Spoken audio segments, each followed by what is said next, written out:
Fenrir's chain.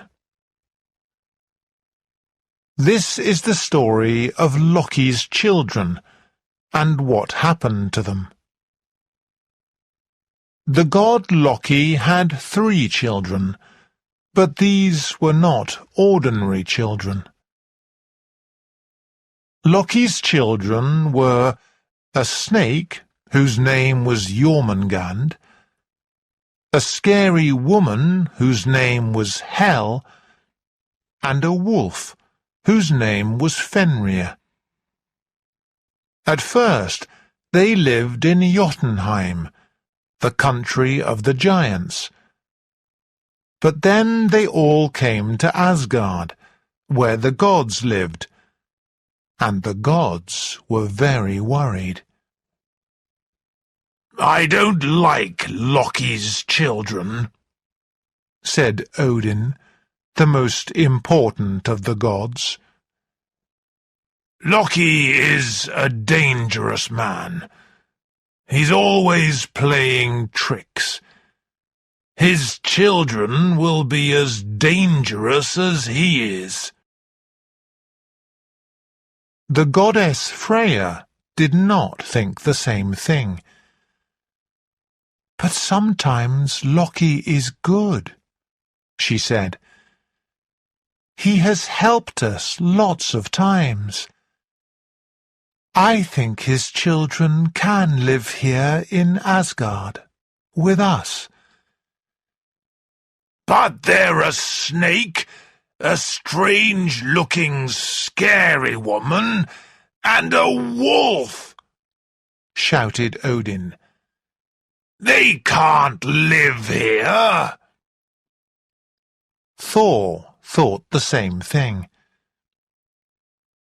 So first they took Jormungand the snake.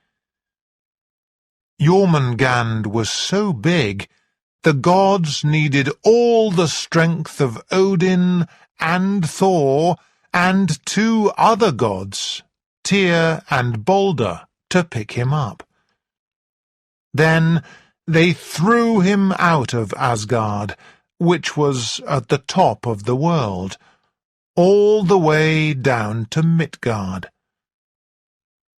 With a big, loud noise, the snake fell into the world of the humans.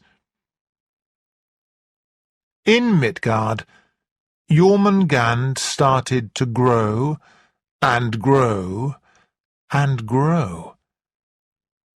In the end, there was no space left for him there, so he went into the sea, which was all around Midgard. When he was in the sea, he grew and grew until he made a circle around the entire world. His tail went into his mouth. "Now then," said Odin, "what about Loki's daughter, Hel?" The gods all looked at Hel, and even they were frightened.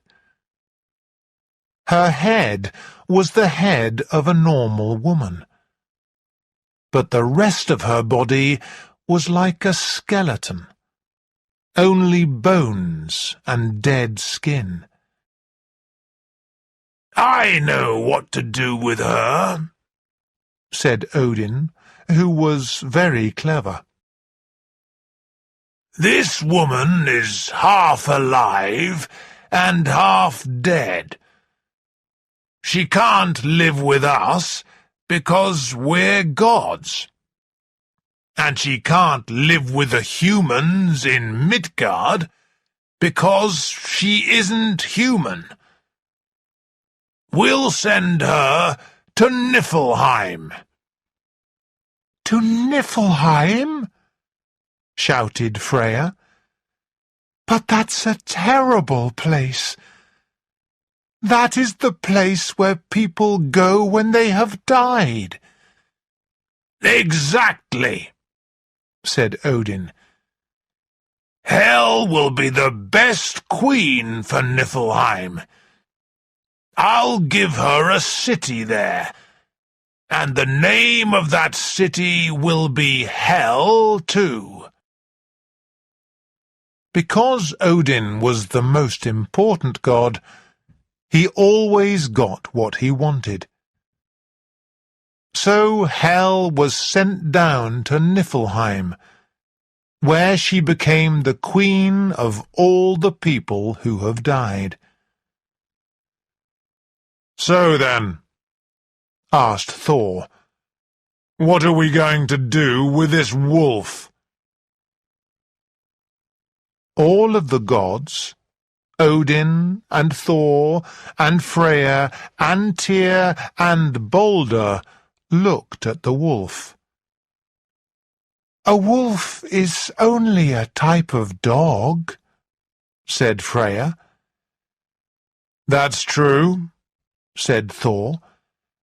"And if you're kind to a dog, the dog will grow up to be a good dog." "Perhaps that's true for wolves as well," said Freya. Again, all the gods looked at the wolf. It was only a baby wolf. It was beautiful, grey and white in colour, with blue eyes. He was quite a handsome wolf. "You know what I think?" asked Thor. "No, and I'm not sure I really want to know what you think," said Odin slowly. Thor's father did not think his son was very intelligent. "Tell us, Thor," said Tyr. "I think he can live here," said Thor. "We've given homes to Loki's other 2 children, and this one will be no trouble to us, the gods, here in our home." "Thor is right," said Freya. "Very well, then," said Odin. "The wolf can stay here." "Thank you," said Fenrir. And the gods were all surprised that a wolf could talk. Everybody was very pleased. The gods played with the wolf like a dog. The god Tyr was his best friend, and they played together all the time. At first, everything was fine. Fenrir the wolf lived in Asgard with the gods, and played in the big fields and gardens like an ordinary dog. But Fenrir was always very hungry. He ate and ate and ate. And as he ate, he got bigger and bigger and bigger. Often, when he was hungry, he started to get very angry. The gods started to worry about this very big, hungry, angry wolf that lived with them. "We need to tie him up," said Thor. "I think you're right," said Odin.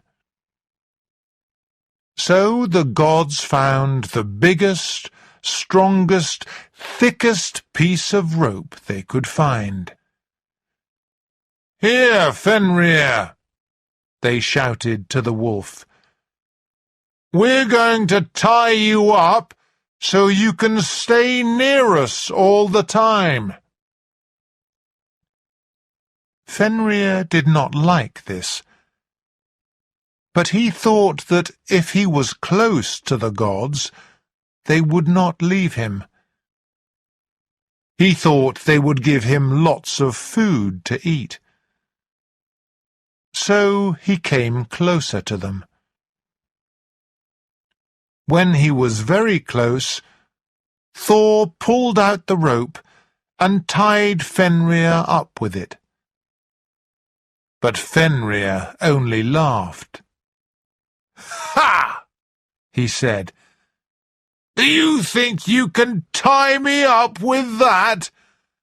I'm Fenrir, the strongest and biggest of all the wolves." Then, very easily, he broke the big, thick rope. Now the gods were very worried. Every day, Fenrir ate more and more, and he got bigger and bigger. "We need to tie him up, but with a metal chain, and not a rope," said Odin. And everybody agreed with him. So the gods made the biggest, strongest chain they could. "Come here," they said to Fenrir. "Let us tie you with this chain, so you can always be close to us." Again, Fenrir did not like this, but he let the gods put the chain around him. The gods tied the chain as tightly as they could. But again, Fenrir only laughed. "Ha!" he said. "Do you think you can tie me up with this little chain? I'm Fenrir, the strongest and biggest of all the wolves." He pushed his front legs, and then he pushed his back legs, and he growled, and then, snap! The chain broke. Now the gods were very worried. "We have a very dangerous animal living in Asgard with us," said Tyr. "That wolf is dangerous for all of us," said Freya. "You're right," said Odin. "We must tie him up, and this time we'll make the strongest chain of all." "What is that going to be?" asked Thor. "Fenrir can break rope and metal chains easily." "What is the biggest and strongest thing of all?" asked Odin. "What can never be broken?" "I don't know," said Thor. "A mountain?" said Balder. "Exactly," said Odin. "We'll make a big, strong chain from a mountain." So the gods made a chain out of a mountain, a chain of stone. When the chain was ready, the gods asked Fenrir to come to them, but Fenrir would not. "You're going to try to tie me up again, aren't you?" he said. "I know what you're like." "No," said Odin. "We know you're the strongest and biggest of all the wolves. So we have made a chain out of a mountain, because we want to see how strong you are." "Yes," said Freya. "We want to see you break this chain." Fenrir did not like this, but he wanted the gods to see how strong he was. "How do I know this isn't a trick?" he asked them. This was a good question, and the gods thought hard. "I know what we'll do," said Odin. "To show you this isn't a trick, we'll put the chain on you, and one of the gods will put his hand in your mouth. If you can't break the chain, then you can bite off the hand of the god." This was a dangerous thing to say. If a god only had one hand, he could not hold a sword. If a god could not hold a sword, he would not be a strong god. "Very well, then," said Fenrir. "Which god will put his hand in my mouth?" Then he laughed, because he knew this was a difficult thing for a god to do. The gods all looked at each other. None of the gods wanted to lose a hand. The gods all looked at the big, strong teeth of the wolf. Only Tyr came forward. Tyr was the bravest of the gods. "I will," he said. "I'll put my hand in your mouth, and if you can't break this chain, you can bite off my hand." "Very well," said Fenrir. "Then let's start right now." He laughed again. Fenrir opened his mouth, and Tyr put his hand between the wolf's strong teeth.